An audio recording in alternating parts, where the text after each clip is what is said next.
Porta estreita.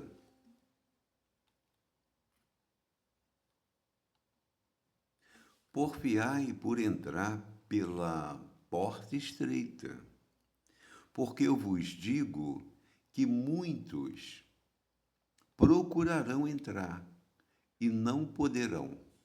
Jesus, Lucas, capítulo 13, versículo 24. Antes da reencarnação necessária ao progresso, a alma estima, na porta estreita, a sua oportunidade gloriosa nos círculos carnais. Reconhece a necessidade do sofrimento purificador. Anseia pelo sacrifício que redime. Exalta o obstáculo que ensina. Compreende a dificuldade que enriquece a mente e não pede outra coisa que não seja a lição, nem espera senão a luz do entendimento que a elevará nos caminhos infinitos da vida. Obtém o vaso frágil de carne, em que se mergulha para o serviço de retificação e aperfeiçoamento, reconquistando, porém, a oportunidade da existência terrestre, volta a procurar as portas largas, por onde transitam as multidões. Fugindo à dificuldade, empenha-se pelo menor esforço. Temendo o sacrifício, exige a vantagem pessoal. Longe de servir aos semelhantes, reclama os serviços dos outros para si e, no sono doentio do passado, atravessa os campos de evolução sem algo realizar de útil, menosprezando os compromissos assumidos. Em geral, quase todos os homens somente acordam quando a enfermidade lhes requisita o corpo, as transformações da morte.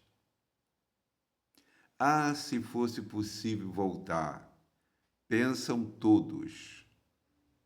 Com que aflição acariciam o desejo? Com que aflição acariciam o desejo de tornar a viver no mundo? Com que aflição acariciam o desejo de tornar a viver no mundo, a fim de aprenderem a humildade, a paciência e a fé, a fim de aprenderem a humildade, a paciência e a fé. Com que transporte de júbilo se devotariam, então, à felicidade dos outros? Mas é tarde. Rogaram a porta estreita e receberam-na. Entretanto, recuaram no instante do serviço justo. E porque se acomodaram muito bem nas portas largas, volvem a integrar as fileiras ansiosas daqueles que procuram entrar de novo e não conseguem. Livro Vinha de Luz, editora FEB. Capítulo 20, Espírito Emmanuel, psicografia de Chico Xavier.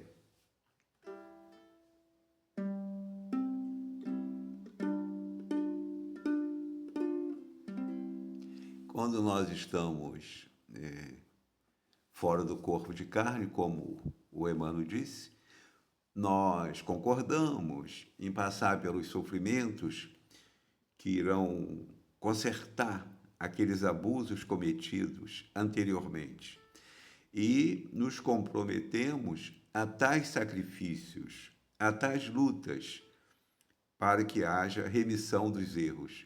No entanto, quando ganhamos o corpo, principalmente se o corpo tiver com saúde, tiver com alguma facilidade material, que ofereça algum padrão de liberdade, aí procuramos a porta larga das facilidades, dos vícios, dos abusos e da irresponsabilidade com relação às questões morais e espirituais.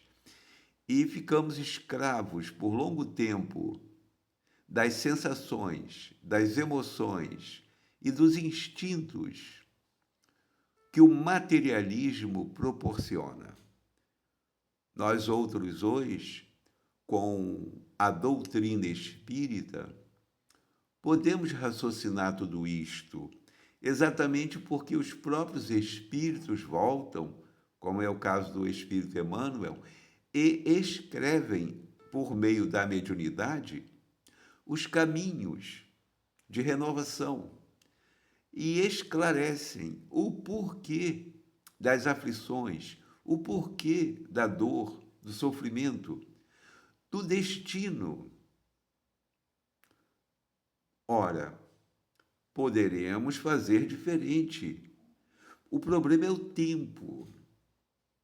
Às vezes, quando despertamos, acumulamos grandes abusos, grandes erros, e agora temos um pequeno tempo para refazer. Aí, muitas vezes, voltamos para o mundo espiritual, naquele desejo de refazer. E tem gente que ainda fala, né? Como ele disse, se eu pudesse voltar no tempo, eu iria fazer tudo diferente. Eu iria amar mais, eu iria trabalhar mais, eu iria ajudar mais, e eu iria lutar para não errar tanto quanto eu errei. Mas aí já acabou o tempo daquela encarnação. Aí nós fazemos o quê? Jesus chega a dizer: vigiai e orai, porque não sabeis quando chegará o tempo. Exatamente o tempo das tentações, o tempo das perturbações do mundo material, chega. Esse tempo chega e nós caímos por ausência de vigilância. Ora, tudo bem, aí chegamos agora, estamos numa situação de esclarecimento, de balanço, estamos fazendo um juízo, um balanço de tudo que fizemos até aqui, nós que estamos encarnados.